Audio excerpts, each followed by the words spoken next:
melihat saya.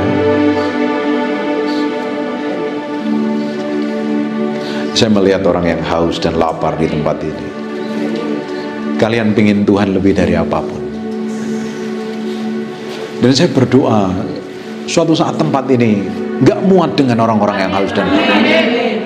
Karena orang yang haus dan lapar dengan Tuhan itu bisa seperti spons yang nyedot air. Kalau kita terbiasa nyembah di rumah, kita udah enak nyembah di gereja. Tapi kalau kita nggak terbiasa nyembah Tuhan di rumah, di gereja kita nggak bisa nyembah Tuhan. Makanya kita harus belajar memberi hati sepenuhnya sama Tuhan. Karena penyembahan itu bukan sekedar kita datang ke gereja dan angkat tangan, tapi dalam 24 jam sehari kita memberi hidup kita sepenuhnya sama Tuhan. Dalam segala sesuatu, keputusan, sikap, tindakan kita ini jadi persembahan yang menyenangkan hatinya. Dan ketika kita nyembah Tuhan di tempat ini, penyembahanmu itu didapatin menyenangkan hati Tuhan.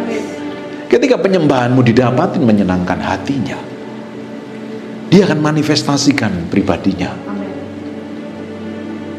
Bayangin Bapak Ibu, ketika engkau diurapin Tuhan, ketika kamu bernyanyi, Tuhan ikut bernyanyi. Ketika kamu menyembah, Tuhan ikut menyembah melalui hidupmu. Tuhan ingin memanifestasikan pribadinya lebih dari apapun. Tuhan itu ingin memakai kita lebih dari sekedar kerinduan kita dipakai Tuhan.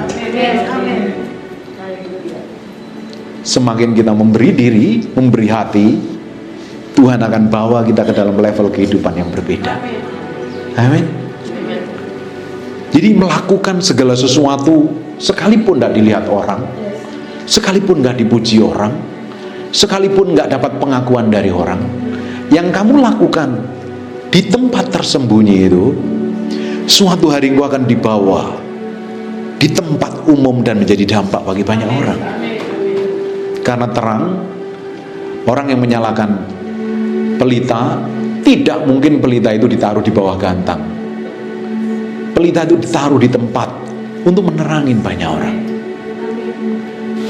Ketika Bapak Ibu ini memiliki kerinduan dengan Tuhan, kelaparan dan kehausan dengan Tuhan, pingin kenal Tuhan lebih dari apapun juga, pingin mencintai Tuhan lebih dari apapun juga, dan belajar kenal hatinya, nanti suatu hari Bapak Ibu akan dibawa ke dalam perjalanan promosi dan peninggian. Sebab promosi dan peninggian itu datangnya dari Tuhan. Kita nggak perlu menonjolkan diri, kita nggak perlu mempromosikan diri, Tuhan yang akan promosi. Tapi untuk kita dipromosi, Tuhan mau cari hati yang melekat sama Dia, hati yang mau dibentuk dan diproses. Coba sekarang kita akan lihat di 1 Samuel pasal yang ke-16. Urapannya ada di tempat ini. Bapak Ibu pasti merasakan kan itu. Di ayat yang ke-12, kemudian disuruhnyalah menjemput dia, Daud ini. Nanti Bapak Ibu baca perikop ini. Ia kemerah-merahan, matanya indah dan parasnya elok. Lalu Tuhan berfirman, bangkitlah, urapi dia, sebab inilah dia.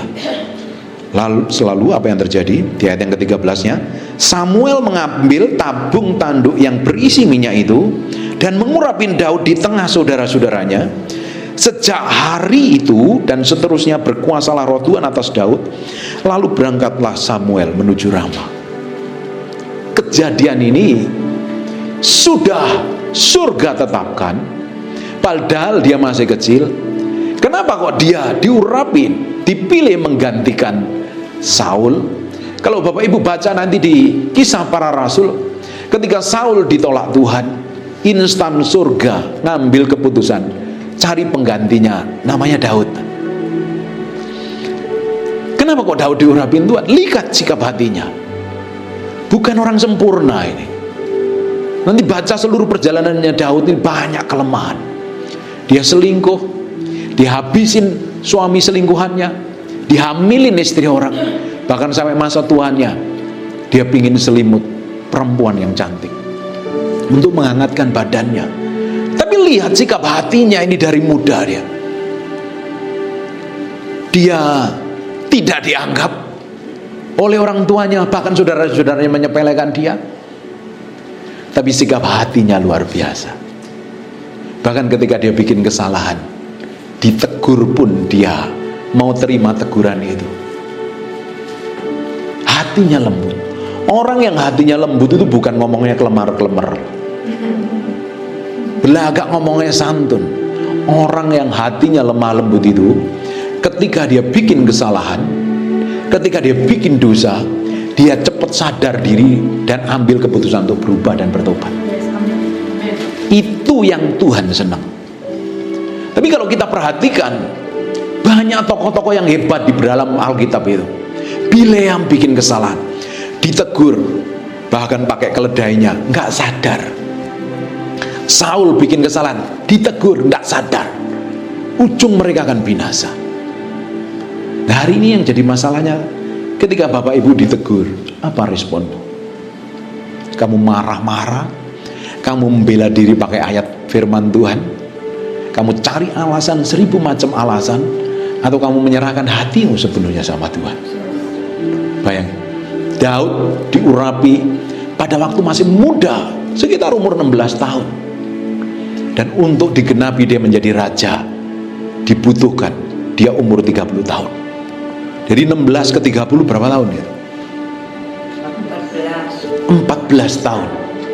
Ternyata menunggu lama, dibentuk, diproses, dan akhirnya muncul dia ke permukaan menjadi orang yang diurapin Tuhan, menjadi raja yang termasyhur sampai hari ini. Bapak Ibu, mungkin ada yang beberapa orang ini sedang bergumul bertahun-tahun, kok begini-begini terus, belum ngalamin apa-apa. Apa sih Tuhan yang kau mau? Aku sudah berdoa, jempalitan golong-golong, dan puasanya Musa sudah saya lakukan, puasanya Daniel, puasanya Esther, puasanya orang Niniwe. Kok aku belum melihat orang ngalami mujizat? Aku kok kelihatannya malah Tuhan gak peduli dengan saya. Itulah proses di mana engkau sedang diremukkan, dipersiapkan sesuatu yang ilahi. Cepat atau lambat, ketika engkau berjalan bersama Tuhan, engkau dibawa naik level, dalam level yang berbeda, dalam pengurapan yang berbeda, dalam pengaruh yang berbeda. Bukan saya tidak ngalami, saya ngalami. Saya jadi hamba Tuhan dari tahun 98. Orang kenal saya tahun 2021. Butuh waktu yang lama. Semakin kita mau nurut sama Tuhan, semakin kita memberi sepenuhnya sama Tuhan, mendedikasikan hati kita sama Tuhan, mau dibentuk, mau diremuk, semakin cepat.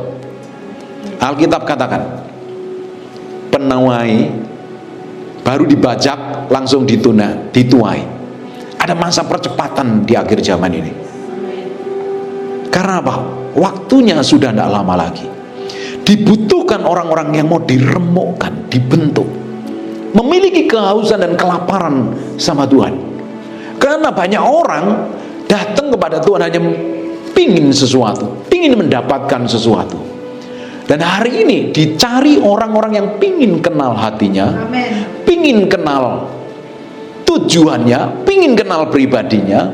Kalau didapatin orang-orang itu di tempat ini, cepat atau lambat gua akan dibawa menuju peninggian yang datangnya dari Tuhan. Sampai hari ini Tuhan mencari, matanya menjelajah ke seluruh bumi, mencari orang yang bersungguh hati, bukan sekedar jadi orang Kristen, tapi memberi hati. Makanya saya bilang, penyembahan bukan hanya sekedar kita nyanyi lagu yang enak, tapi memberi hati, memberi hidup sepenuhnya. Dan ketika memberi hatimu sepenuhnya, Tuhan urusin hati. dari diurapi untuk menjadi raja.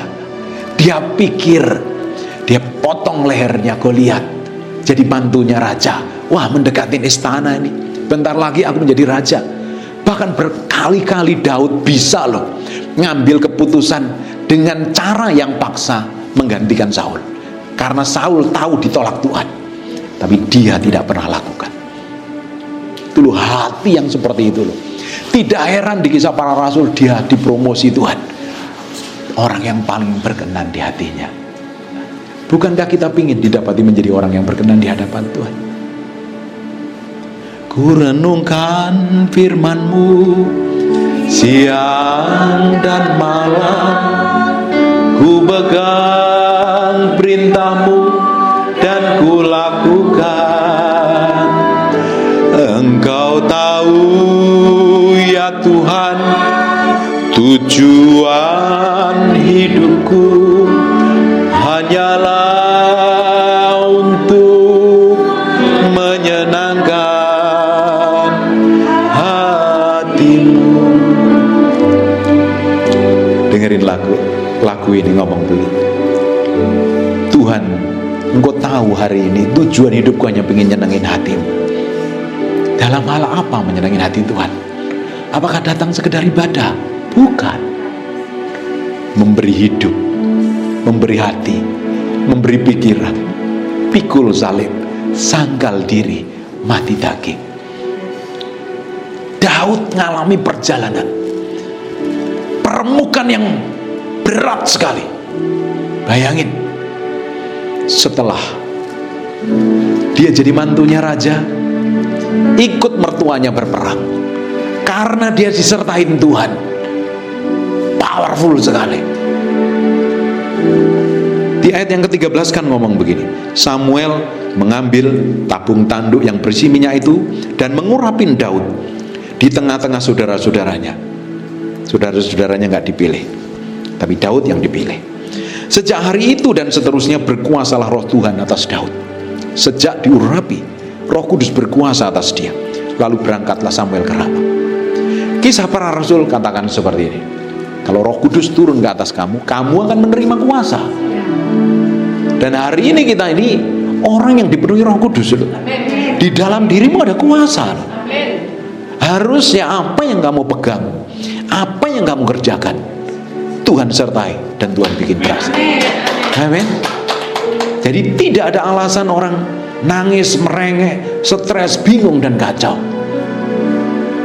Bukan berarti perjalanan hidupmu baik-baik saja. Setelah potong lehernya Goliat, jadi mantunya raja, ikut berperang. Pulangnya ada mak-mak, biasalah mak-mak ngomong begini, Daud, hebat dia. Daud membunuh berlaksa-laksa, Saul membunuh beribu-ribu. Dengar mertuanya sakit hati, pulang menari-nari, istrinya ngomong jelek. Kamu ini mempermalukan diri. Proses nggak? Sejak saat itu dibenci loh, dikejar-kejar. Kalau yang mengejar-mengejar hanya satu orang masih oke. Seluruh tentara berkali-kali dilempar lembing, mau dibunuh, dia melarikan diri, hampir putus asa. Coba perhatikan di seluruh kitab Mazmur, apa yang dialami Daud. Putus asa, stres, ngalami kekacauan. Apa yang dialami Daud? Mengerikan sekali loh. Ya kita baru dimaki orang, nggak disapa orang, udah sakit hati, kepahitan loh. Kamu pengen diurapin Tuhan, bagaimana ceritanya? Kamu masih gampang tersinggung, gampang marah, pengen balas dendam. Daud tidak pernah lakukan itu. Bahkan berkali-kali punya kesempatan. Ketika Saul tidur, potong ujung. Waktu motong aja deg-degannya luar biasa. Tahu nih, ini orang diurapi. Sekalipun dengan mata kepalanya sendiri, dia tahu mertuanya dirasukin roh jahat. Bahkan sedang dia lagi buang hajat, kan dia bisa aja habisin kan. Tapi dia tidak pernah lakukan. Dia bisa mengambil keputusan loh. Aku kan diurapin Tuhan menjadi raja, aku panggil pakai caraku sendirilah. Dia tidak pernah lakukan. Dia nunggu waktunya Tuhan sampai nubuatan itu digenapi lewat proses yang menyakitkan. Nangis, putus asa kadang, Khawatir kadang. Di Gua Adulam, dia dikelilingi orang-orang yang ngeri-ngeri kelakuannya. Dikejar-kejar penagih hutang, orang-orang yang kasar. Tapi Daud menjadi orang yang berbeda. Dia tunjukin hidupnya jadi berkat. Tidak heran, orang-orang yang kelakuannya jahat tadi diubah menjadi panglima-panglima yang mengasihi Daud. Ada pengharapan kan? Di dalam Tuhan itu, Tuhan sanggup ubahkan segala sesuatu. Hanya dibutuhkan hati. Di detik-detik terakhir, pengikutnya mau lemparin batu di Ziklag. Ketika orang-orang Amalek menjarah anak istri dan harta bendanya, Daud sampai gak kuat loh. Dengar jeritan pengikutnya, nangis, putus asa. Bayangin, mau dilemparin batu. Selang beberapa hari sebelum dipromosi menjadi raja loh. Ngeri gak itu? Di pasal berikutnya, Saul mati dan dipromosi menjadi raja. Apakah setelah menjadi raja berhenti proses itu? Tidak berhenti. Anaknya mengkudeta dia. Loh, kamu ngadepin pegawaimu mungkin, temenmu mungkin, temen kerjamu mungkin, yang ngeselin hatimu, kamu udah jerat-jerit kayak orang gak kenal Tuhan. Bagaimana proses permukaan itu terjadi dalam diri kita? Dipersiapkan untuk kita naik level yang berbeda. Amen. Saya ngalamin itu. Istri saya tahu persis. Enak gak? Nggak enak. Ujungnya enak. Amin. Waktu ngalaminya rasanya gak mampu, mau teriak, mau jerit, Tuhan, Engkau kok gak jawab doaku, aku udah puasa ini. Kita pernah gak makan daging, gak makan pakai garam, pernah ngalamin itu, puasa seperti itu. Karena gak tahu apa yang harus diperbuat, gak tahu. Tapi yang saya tahu, Tuhan menyertai saya. Ketika masa-masa sulit itu, istri saya sering tanya, kira-kira kapan selesainya proses ini? Sebentar lagi. Kamu selalu ngomong sebentar lagi. Ya kan kita nunggu Tuhan. Nunggu Tuhan itu kan gak tahu waktunya kapan kan? Beneran? Nunggu janji Tuhan digenapi dalam dirimu itu kan kita gak pernah tahu itu waktunya Tuhan. Bagian kita kan mempersiapkan diri. Ketika Yusuf mau dipromosi menjadi raja, suatu hari Tuhan akan promosi kamu. Gak tahu apa yang Tuhan mau lakukan dalam hidup. Dengerin baik-baik. Dia tiap hari mempersiapkan dirinya dengan baik. Wah, gua meski cukur nih. Suatu hari kan dia dapat mimpi. Sampai mimpi digenapi, mengalami proses perjalanan yang mengerikan itu. Ada godaan di rumah Potifar. Difitnah, dituduh, cemplungin ke penjara. Dia pikir, dia ingat janjinya Tuhan. Dia ingat mimpinya itu loh setiap hari. Dia persiapan nih. Kapan ya aku dipanggil menjadi orang penting ini? Kapan nih aku menjadi orang penting ini? Mungkin dia cukur rambutnya, dia badannya nggak kumel tentunya. Dia tahu suatu hari akan muncul ke permukaan, menjadi orang penting nomor 2 di Mesir. Persiapkan diri. Di dalam masa penggenapan janji Tuhan dalam hidup kita itu, masa-masa persiapan kita. Persiapkan hatimu, persiapkan hidupmu, persiapkan kapanpun kalau momentum itu datang, kamu sudah siap. Amin. Di momen tertentu kamu sudah dibawa ke level peninggian dan kamu tetap teguh, tenang, nggak sombong, nggak belagu, nggak sok-sokan, tapi malah rendah hati. Kita lihat beberapa orang yang belum apa-apa, masih muda, dipromosi Tuhan. Apa yang terjadi ketika dipromosi jatuh? Saya ingat, itu saya alami kok soalnya, makanya saya bisa ngajarin ini. Waktu saya baru jadi hamba Tuhan itu, urapan begitu powerful sekalian. Urapan begitu powerful. Kok saya jadi, istilah orang dunia, kok saya jadi tambah sakti seperti ini. Saya melihat mujizat itu, ada foto-fotonya kemarin. Saya bilang, ini tahun 2000, masih muda, belum matang secara rohani. Tinggi hati. Makanya proses saya lama. Karena yang di sini kadang gablek, ngeyelan. Bapak Ibu, kalau kamu dibentuk, diproses, diremukkan dan hatimu lembut, mau berubah, mau ngikutin Tuhan, mau semakin cepat peninggianmu. Amin. Apa yang saya khotbahin ini nanti kamu akan ngalami loh. Bisa saja pulang dari gereja, pulang keluar dari tempat ini, kamu akan ngalamin itu. Prosesnya yang kamu ngalami. Dan amin saja, ya kan? Enjoy saja, ya kan?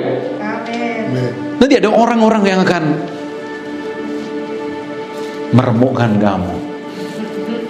Karena kita pikirkan kita ini benar kan?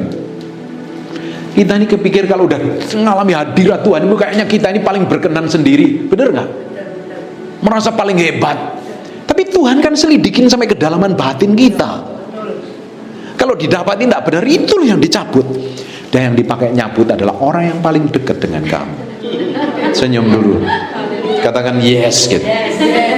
Kasih senyum aja. Nanti kalau kamu ngadepin seperti itu, aku tahu ini proses peninggian.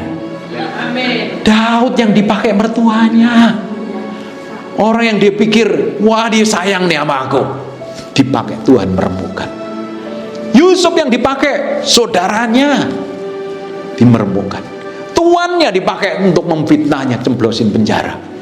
Di penjara dia pikir ada juru minum, ntar kalau kamu keluar inget aku ya. Gak inget-inget sampai 3 tahun. Bayangin itu. Gimana? Makanya bersyukur kalau ngadepin masalah belum kelar-kelar kan. Artinya hatimu sedang diurusin. Senyum saja bahagia. Memuji Yesus selamanya. Aku bernyanyi bahagia, memuji Yesus selamanya. Aku bernyanyi bahagia, memuji Yesus selamanya. Ku berbahagia, yakin teguh, Yesus abadi kepunyaanku. Aku warisnya, ku ditebus ciptaan baru, Roh Kudus. Aku bernyanyi bahagia sambil senyum. Aku bernyanyi bahagia, memuji Yesus selamanya. Aku bernyanyi bahagia, memuji Yesus selamanya. Suatu hari saya datang ke ibadah di GPI Pitani di Bali waktu itu, karena ada acara besar-besaran, ngundang hamba Tuhan dari Australia. Waktu hamba Tuhannya urapan, saya pertama kali ditumbangi tangan rebah.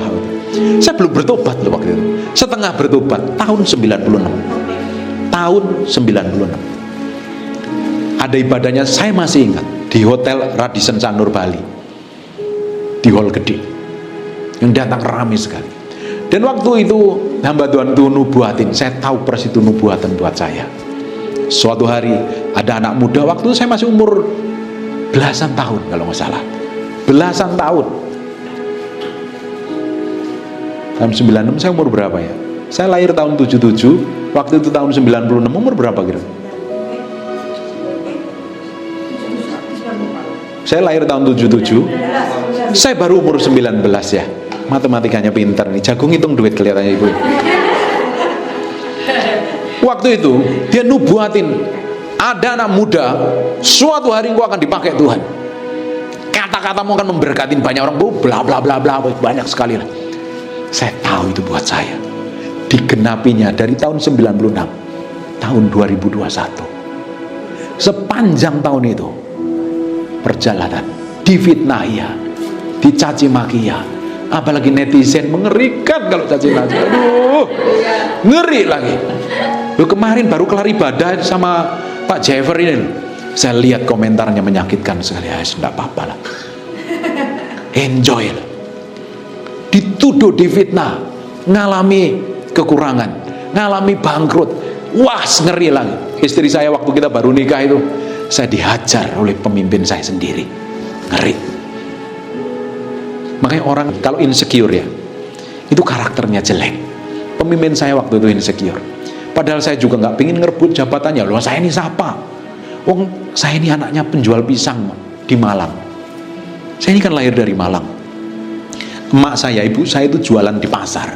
Anak penjual pisang. Bukan siapa-siapa. Saya kejar Tuhan, saya cari Tuhan, saya cintai Tuhan. Tuhan dari Bali, kirim saya dari Bali ke Jakarta. Yang ngongkosin waktu naik bis Lorena, saya tahu itu. Yang ngongkosin tuh Om Franky Utana loh. Karena dia bapak rohani saya. Dia ongkosin. Pergi kamu ke Jakarta jadi berkat. Dan nubuatan itu digenapi waktu yang lama. Bahkan istri saya juga menikmatin permukaan itu bareng-bareng karena dia istri saya. Dia teman pewaris kasih karunia. Kadang jerit, kadang kok begini. Diam, kita ikut Tuhan. Dibutuhkan proses. Tidak enak sekali. Tapi di ujungnya kita bisa menikmati kemuliaan Tuhan.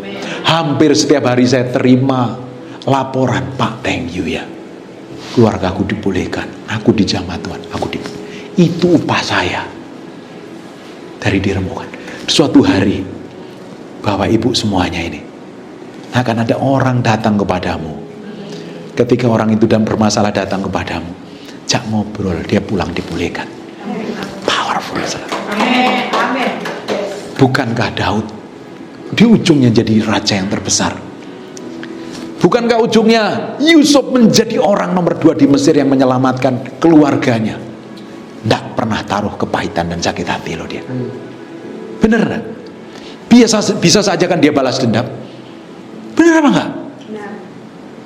Dulu kamu cemplungin aku ke sumur, terus dia datang merengek-rengek minta gandum. Enak aja. Tidak pernah taruh sakit hati. Lepaskan pengamun. Daud pun juga sama. Dia dihianatin oleh anaknya sendiri. Perhatikan, ketika anaknya mati, dia nangis kehilangan. Tidak pernah nggak ngomong syukurin lu. Kita disakitin orang lain yang begitu luar biasa, ditipu orang lain.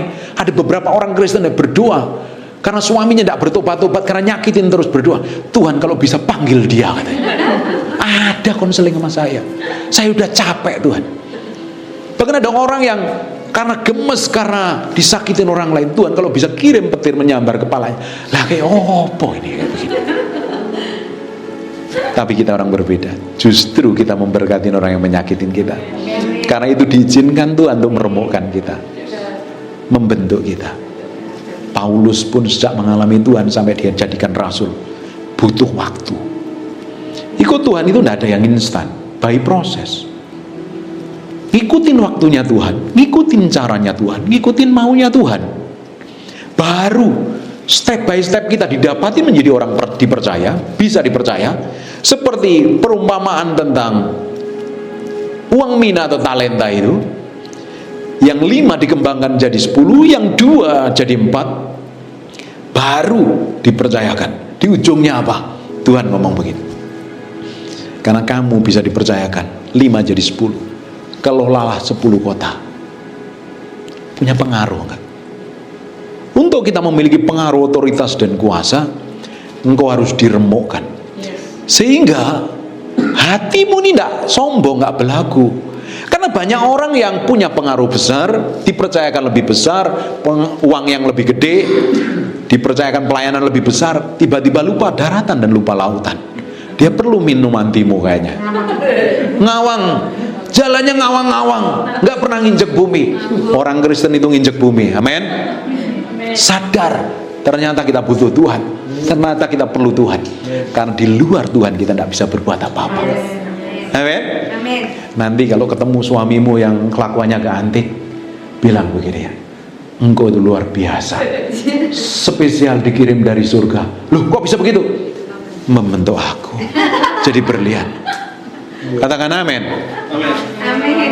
Suami-suami yang punya istrinya yang agak sedikit kelebihan kata-kata, Di sini tidak ada kayaknya. Kamu bisa senyum, suami bisa senyum. Terima kasih, kamu tambah cantik ya. Senyum saja, enjoy. Karena orang-orang yang di sekitaran kita ini dipakai Tuhan, membuat kita semakin tajam, membuat kita semakin. Saya itu cinta bahkan sama istri saya loh. Dia ini orangnya sangat pendiam, tapi dipakai Tuhan untuk meremukkan saya. Karena saya ini orangnya teledor. Karena saya orang ini koboi. Dia kan orang yang sangat tertib, orang yang sangat teratur. Piring harus pada tempatnya, kaos kaki pada tempatnya, sepatu pada tempatnya. Ngelihat nggak bener. Kita ini kawin dengan orang koboi. Kita ini berbeda karakter. Dan itu dibuat membentuk saya supaya kita menjadi benar-benar jadi orang yang baik dan keren. Apakah saya komplain pernah dengan istri saya? Saya tidak pernah komplain dengan apapun yang istri saya lakukan. Karena saya tahu orang ini spesial, dipakai untuk menemani saya. Enak nggak Pak? Banyak enaknya. Percayalah. Kan kita tambah cinta. Saya tambah hari tambah cinta. Kita semakin hari semakin kayak orang pacaran kok. Berdegup kencang penuh asmara, gelora cinta. Saya kan sering ngomong begini. Saya sering ngomong begini ke saudara. Kalau istri saya ini tidak bahagia dengan saya, hidupnya nggak enjoy dengan saya akan berhenti jadi hamba Tuhan. Karena saya ngurusin istri saya nggak bisa jadi contoh bagi banyak. Enak nggak Pak? By proses. Kita udah nikah udah pengantin tua, pengantin kita ini. Dulu awal pernikahan dibentuk Tuhan. Dia orang yang kudus, suci, tak bercacat celah. Dan nikah dengan hamba Tuhan yang agak sedikit koboi ini. Dia orang yang tertib, terus nggak neko-neko, orang rumahan ya. Nikah sama model kayak begini, banyak prosesnya. Sering ribut gara-gara hal nggak penting, bayangin. Naruh piring nggak tepat, kulkas nggak ditutup. Laki-laki kan kau begitu seperti itu kan. Naruh sepatu sembarangan. Dia kan kalau mau setelah tidur harus rapi tertib. Mau tidur pun dirapiin. Lah kita laki-laki koboi ya, nggak bisa dia tidur dengan berantakan. Saya kan harus menyesuaikan di hal kayak begitu. 6 tahun. Setelah 6 tahun kita nggak pernah ribut ya, mesra-mesraan terus. Karena kita tahu meresponi segala sesuatu dengan benar. Dalam proses permukaan tadi dibutuhkan respon hati yang benar. Bilang gandeng tangan sama suamimu, gandeng tangan sama istrimu. Kamu ini orang yang spesial, aku tambah cinta loh sama kamu. Katakan amin toh. Amin. Nanti kalau ketemu orang yang nyebelin bilang begini, sini tak ajak makan, aku tuh bersyukur loh sama kamu. Kamu ini kok hebat ya. Kenapa memangnya? Bukan aku nyebelin. Enggak, kamu tuh orang luar biasa. Membawa aku dalam proses peninggian. Kira-kira kamu bisa sakit hati enggak? Enggak. Bisa tersinggung enggak? Enggak. Loh selama ini kamu marah sama cucu, tersinggung, bencana kenapa? Karena kau nggak ngerti bahwa itu orang-orang yang dipakai di proses Tuhan. Dipakai Tuhan untuk memproses kita. Bayangin. Nanti baca perjalanannya Daud. Ketika Goliat teriak-teriak, siapa yang berani melawan aku? Kalian ini. Daud datang. Tahu nggak apa yang dilakukan oleh keluarga saudaranya? Kamu ngapain ini di sini? Mau cari muka dan lain sebagainya. Bayangin, itu orang kalau digituin bisa drop loh. Tapi dia tahu, dia orang yang diurapin Tuhan. Dia bisa mengalahkan Goliat. Ternyata itu pintu di mana dia akan berjalan, ngalami proses, dan proses itu membuat dia jadi kuat, kokoh, teguh. Nanti baca kisahnya, perjalanannya Daud ketika dia tertekan. Tahu gak yang dicari apa? Pingin kenal Tuhan. Bahkan dia ngomong begini, Tuhan, selidiki sampai kedalaman batinku. Aku izinkan engkau mengkoreksi semua yang di dalam hatiku. Kalau ada kejahatan, jauhkan itu. Hatinya mau dibentuk, diproses. Ternyata di dalam perjanjian baru dia dipromosi, the man after my own heart.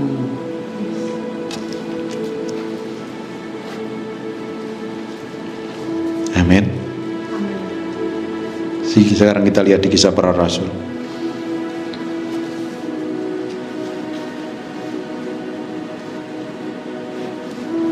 Diberkati? Diberkati banget enggak? Katakan amin. Saya khotbahnya nggak keras ya. Biasanya dengerin khotbah saya kan galak ya. Di Kisah Para Rasul pasal yang ke-13 ayat yang ke-22. Perhatikan ini. Setelah Saul disingkirkan, Allah mengangkat Daud menjadi raja mereka. Tentang Daud Allah telah menyatakan, aku telah mendapat Daud bin Isai, seorang yang berkenan di hatiku dan melakukan segala kehendakku, nurut sama Tuhan. Makanya Bapak Ibu, perhatikan baik-baik. Tuhan mau setiap langkahmu berjalan sesuai ketetapannya. Amin. Kalau kamu nggak didapatin setia, kamu nggak dapat bisa dipercaya, yang harusnya kamu terima promosi itu, yang harusnya kamu mengalami peninggian, yang harusnya kamu menerima jatah itu, karena kamu tidak didapatin setia, bisa digantikan oleh orang lain. Do you mudeng or not ini? Mudeng, Pak. Contoh simpel saja. Hari ini kamu nggak datang, hari ini kamu datang ke gereja, duduk di bangku ini. Minggu depan kamu nggak datang, bangku bisa didudukin orang lain. Banyak orang yang ngantri di belakang kita. Saya kan sekarang umur baru 47. Kalau saya nggak kejar Tuhan, nggak sejalan sama Tuhan, banyak generasi yang 20 tahunan, 30 tahunan, orang-orang yang hebat, orang-orang yang takut akan Tuhan, orang yang memberi diri sama Tuhan, orang yang available, orang yang hidupnya didedikasikan untuk Tuhan, dia bisa mendahului saya karena ketaatan. Amin. Berjalan terus kita bersama Tuhan. Ketika kita berjalan terus bersama Tuhan setiap hari, engkau semakin mendekatin rencananya, engkau semakin mendekatin kehendaknya. Semakin terus berjalan, engkau akan mencapai posisi yang dimana Tuhan sudah tentukan. Amin. Ini pelajarannya agak dalam. Ini udah makan siang belum ini? Belum ya? Makan pagi belum ya? Ketika kita nggak didapatin setia, seperti Saul, yang harusnya Saul itu mewarisin tahta pemerintahan yang dipercayakan Tuhan untuk memimpin bangsa Israel. Akhirnya langsung instan didapatin tidak setia, akhirnya digantikan setelah Saul disingkirkan. Ngeri nggak ini ayatnya? Setelah Saul disingkirkan, siapa yang nyingkirin? Tuhan.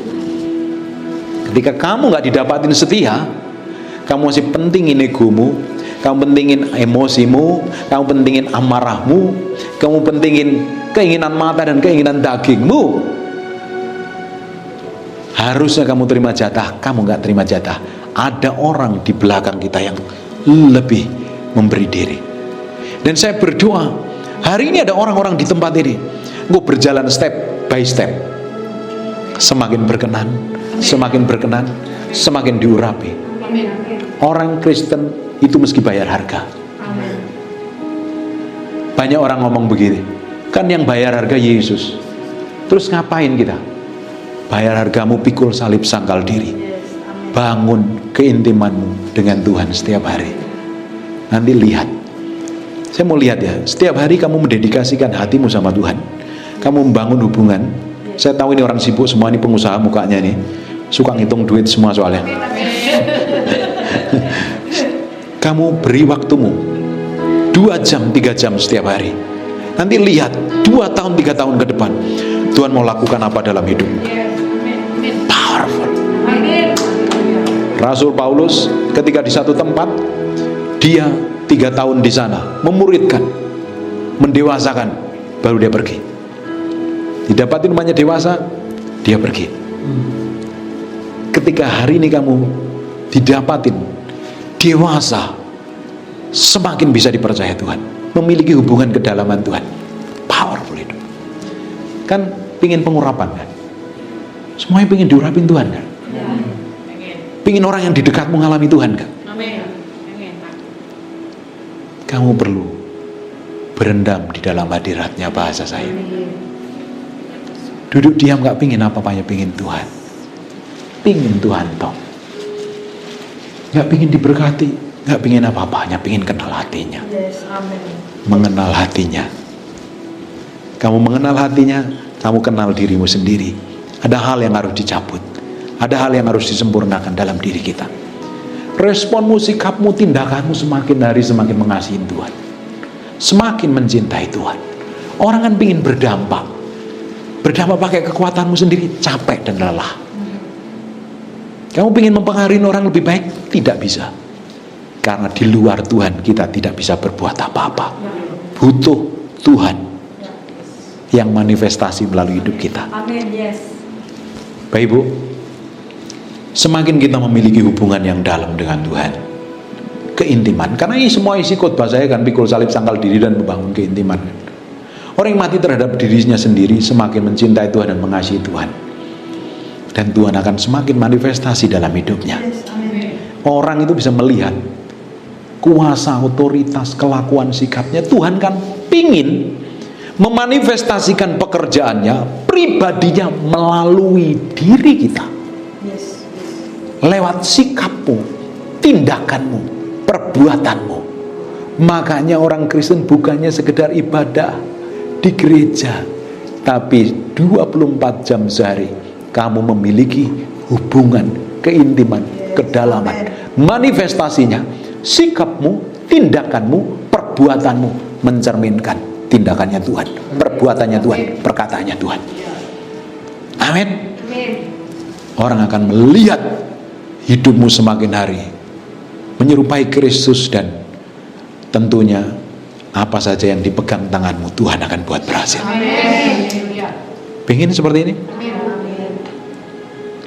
Engkau setelah pulang dari tempat yang akan mengalami permukaan, diremuknya seremuk-remuknya. Ketika diremukkan seremuk-remuknya, jangan teriak, jangan nyalain orang, jangan membela diri. Saul ketika mengalami permukaan, dia membela diri, harga dirinya yang penting. Tuh lo lihat tuh, orang di belakangku tuh, tolong bantu aku dong, temenin aku di hadapan para tua-tua. Masih tetap bela dirinya, cari alasan pembenaran diri. Stop cari alasan pembenaran diri ketika mengalami proses. Jangan pernah nyalain orang lain, jangan pernah menuduh orang lain. Tanya Tuhan, thank you sama Tuhan, ini bagian yang harus aku jalanin. Cepat atau lambat, apa yang dijanjikan Tuhan akan digenapi dalam hidup. Saya melihat orang-orang di sini suatu hari akan lebih hebat dari saya, lebih urapan dari saya. Sudah jam 11 ini, sudah 1 jam lebih. Belum nanti lapar kalian. Bapak Ibu,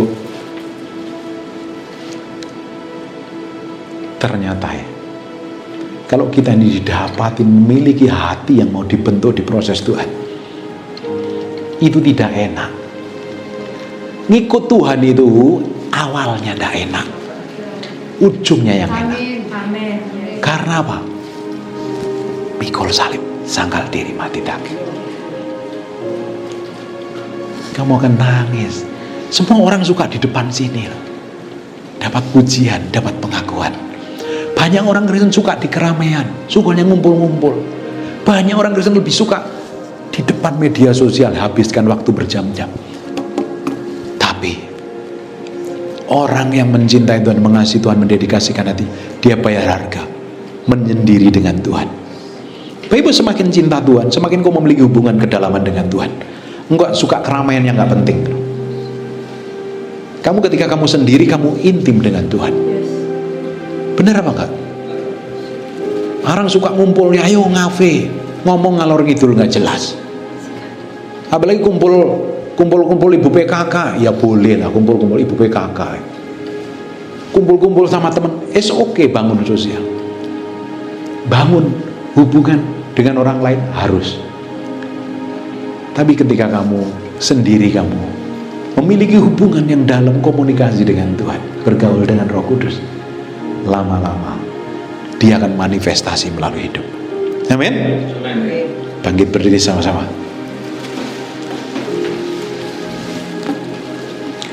Tuhan Tuhan, terima kasih buat firman-Mu, kami materikan dengan darah anak domba. Berikan kemampuan kepada kami untuk berjalan lewat jalan permukaan, sekolah padang gurun, diremukkan sampai benar-benar sesuai dengan keinginan-Mu, Tuhan. Kami tahu kami pengen menikmati sesuatu yang ilahi di masa yang akan datang. Terima kasih Tuhan. Terima kasih buat siang hari ini. Jangan pernah menyerah dengan kami, Tuhan. Jangan pernah menyerah dengan kebodohan dan kegagalan kami.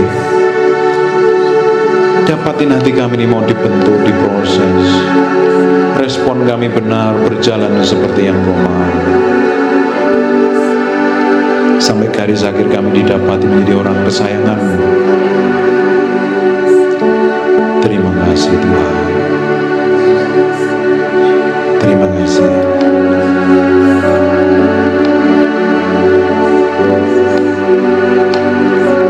Terima kasih Tuhan. Nikmatin sebentar hadirat-Nya. Kayaknya Tuhan belum selesai siang hari ini. Nikmatin Dia. Tuhan, bagian-Mu memeluk, menjamah, mengurapi. Bagian-Mu sekarang Tuhan.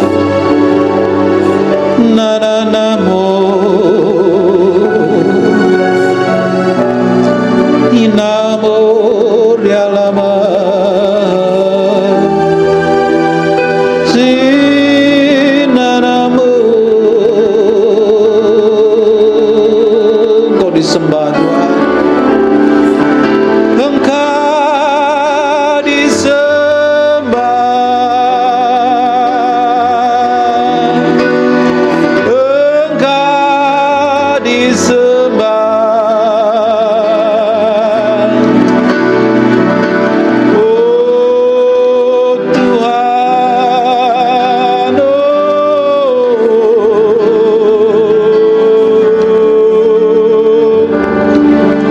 Tuhan, Tuhan, pakai tempat ini, pemimpin semua yang terlibat dalam ruangan ini, pelayanan di tempat ini, bawa mereka dalam proses peninggian.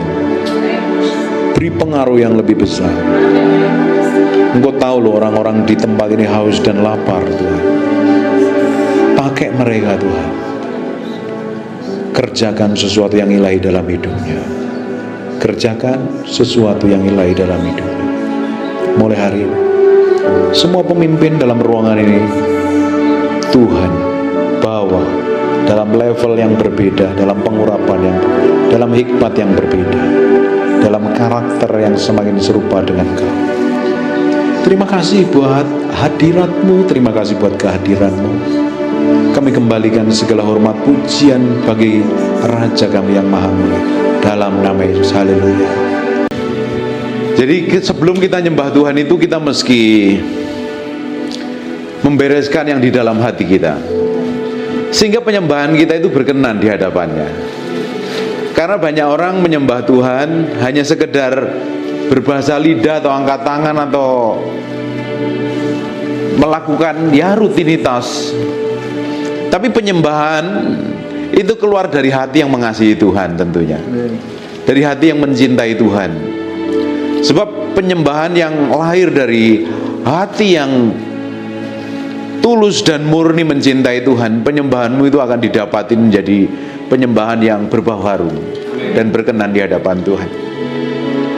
Jadi menyembah Tuhan bukan sekedar kata-kata loh, keluar dari dalam hatimu karena ingin mengagungkan dan menyembah Tuhan. Nanti lihat apa yang Tuhan mau perbuat ketika kita menyembah. Bapak Ibu, akan beberapa orang akan merasakan manifestasi kehadiran Tuhan.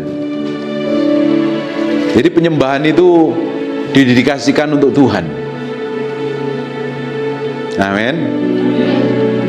Dan alami sesuatu yang berbeda. Nanti Bapak Ibu nyembah, akan keluar nyanyian-nyanyian baru yang di dalam hatimu. Gak usah ditahan, nyembah saja. Amin. Tutup matamu dan fokus hatimu sama Tuhan. Roh Kudus, kami bergantung sepenuhnya kepadamu pagi hari ini. Ajarin kami mengerti kehendak-Mu, berjalan sesuai dengan ritmemu, mengikuti apa yang Kau mau dalam hidup kami, Tuhan. Tuhan, kami hormati Engkau dalam ruangan ini. Aku mengasihi Engkau, Yesus.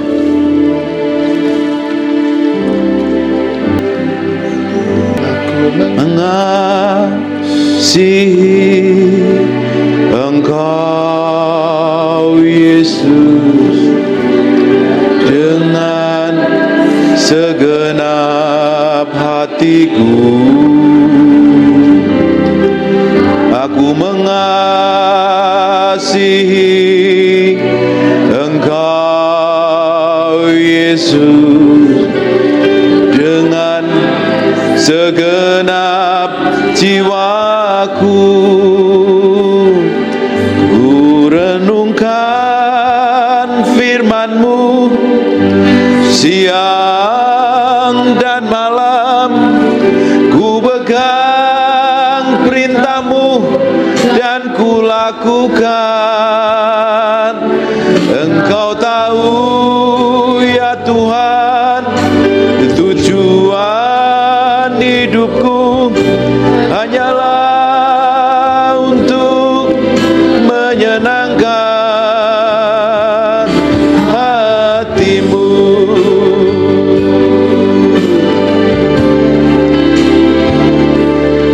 Aku mengasihi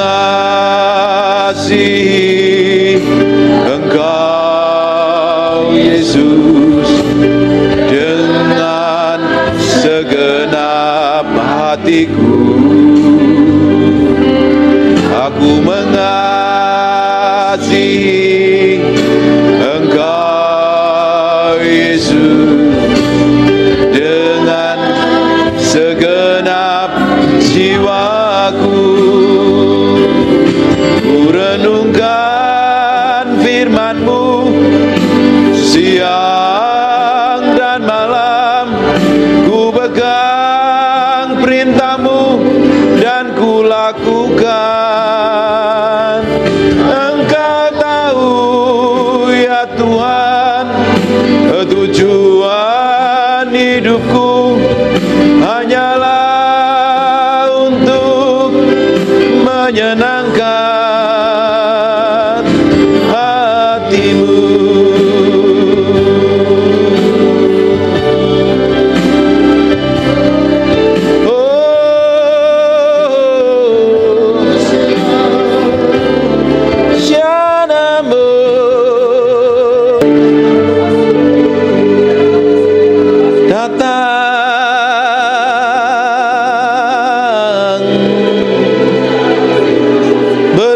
Berembus mengalir,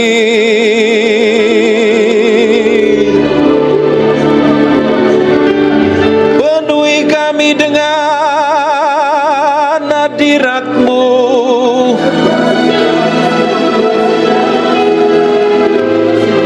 Penuhi kami dengan pribadi-Mu.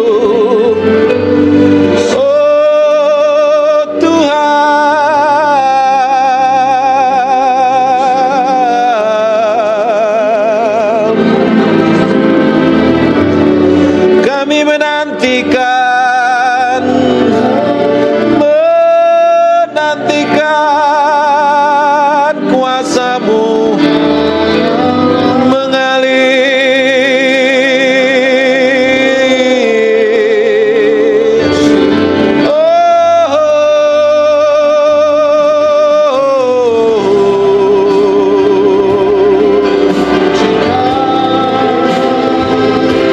Hati kami mencintai-Mu.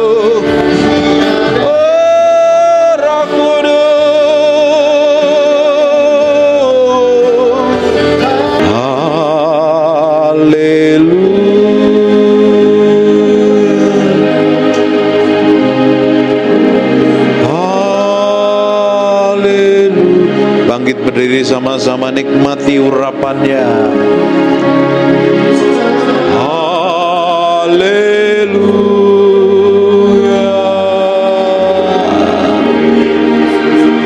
Haleluya.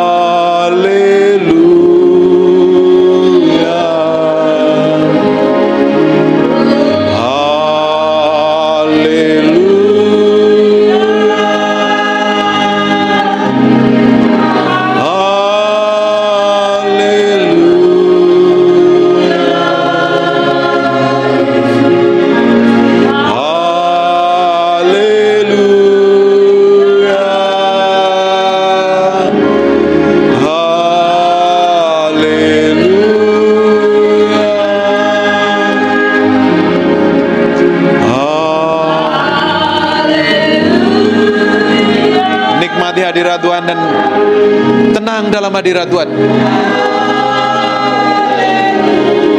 Biar musik saja yang nyembah Tuhan, nikmatin kuasanya ya.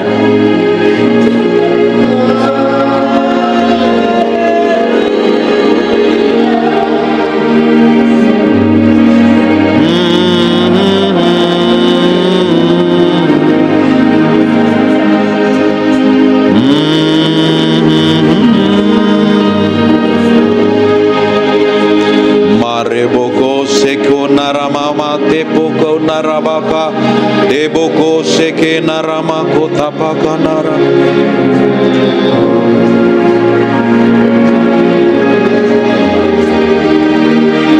Se narabo samo.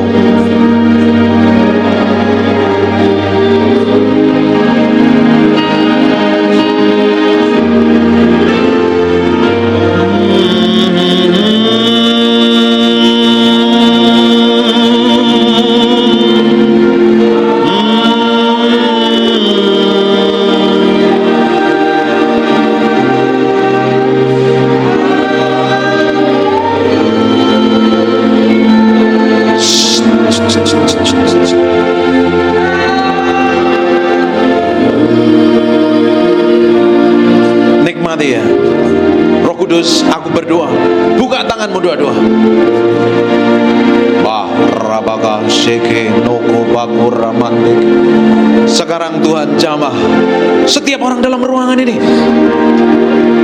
Sekarang kuasa-Mu turun semakin kuat. Tuhan, beri pengalaman pribadi, beri pengalaman pribadi, beri pengalaman pribadi, beri pengalaman pribadi. Nikmati, nikmati, nikmati, nikmati.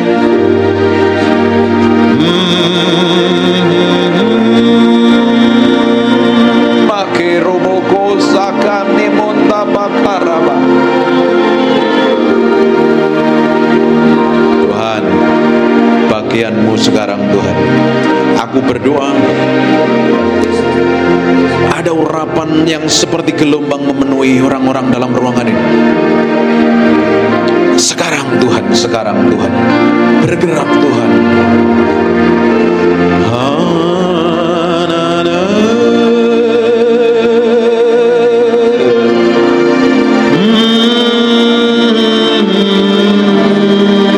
Mariboko saka nama. Jamah Tuhan, jamah Tuhan, jamah Tuhan, jamah Tuhan.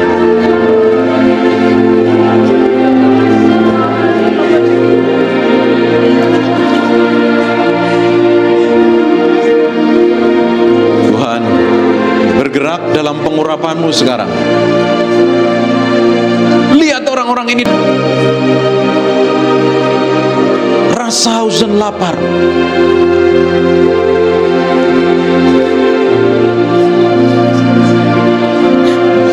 Angkat, buka tanganmu dua-dua. Tuhan, beri pengalaman pribadi, beri pengalaman pribadi, beri pengalaman pribadi. Sekarang Tuhan, sekarang Tuhan. Receive Jesus name.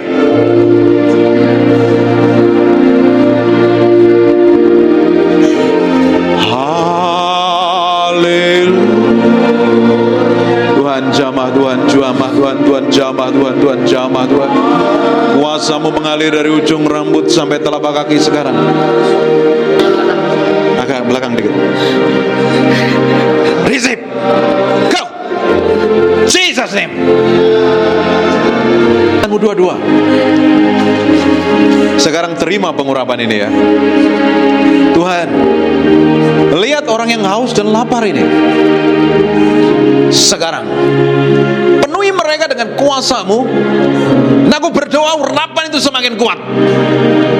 Sekarang terima itu dalam nama Yesus, dalam nama Yesus. Jesus, Jesus.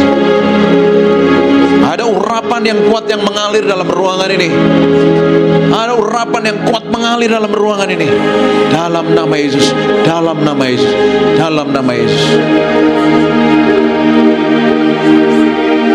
Dalam nama Yesus, breathe upon me. Breathe upon me, breath of God. Breathe upon me, Spirit of the Lord. As I lift my hand in surrender to your name, Most High, I'm yielding to your Spirit.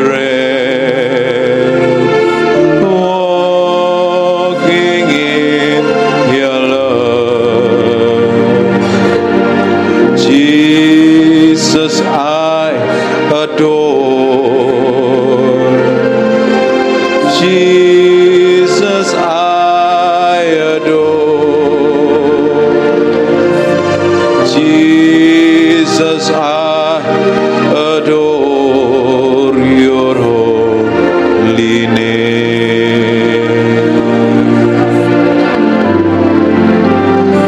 Breathe upon me, breath of God. Breathe upon me, Spirit of the Lord. As I lift my hand in surrender to your name, Most High, I'm yielding to your Spirit.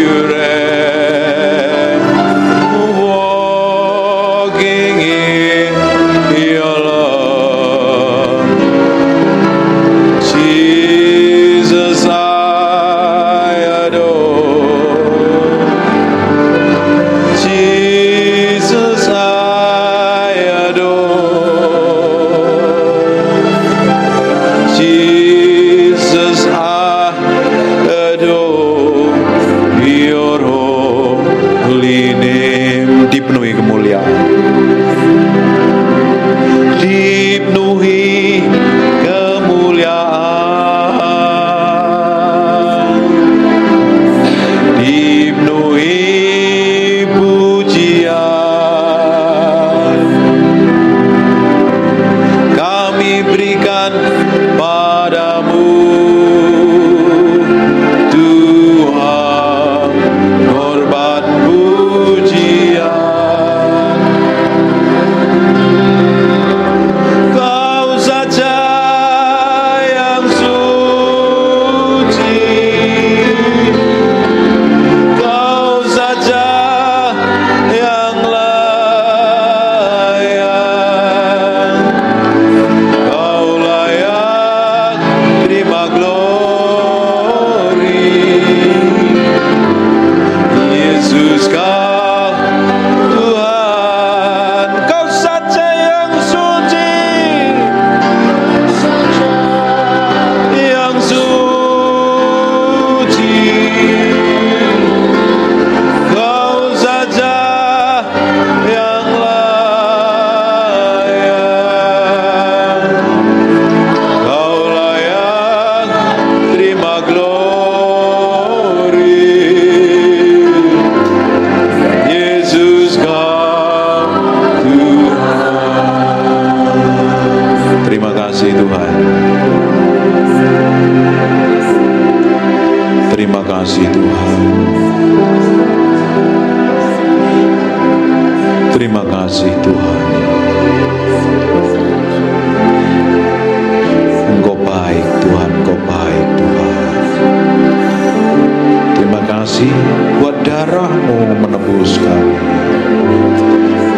kasih buat kehadiran-Mu. Tuhan, menjamah kami. Penuhi kami yang haus dan lapar akan Kau. Penuhi orang-orang di tempat ini dengan pribadi-Mu sendiri dan bawa mereka masuk sampai ke kedalaman hati-Mu. Kami percaya suatu hari orang-orang di tempat ini dilawat Tuhan, dan orang di tempat ini mengalami Tuhan, dan tempat ini pun dipenuhi dengan kemuliaan-Mu. Orang di sekitar kami pun akan menikmati hadirat Tuhan.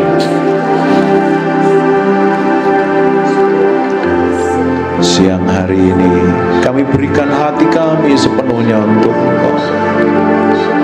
Kami berikan hati kami sepenuhnya untuk Engkau, Tuhan. Kami mencintai-Mu, kami mengasihi-Mu.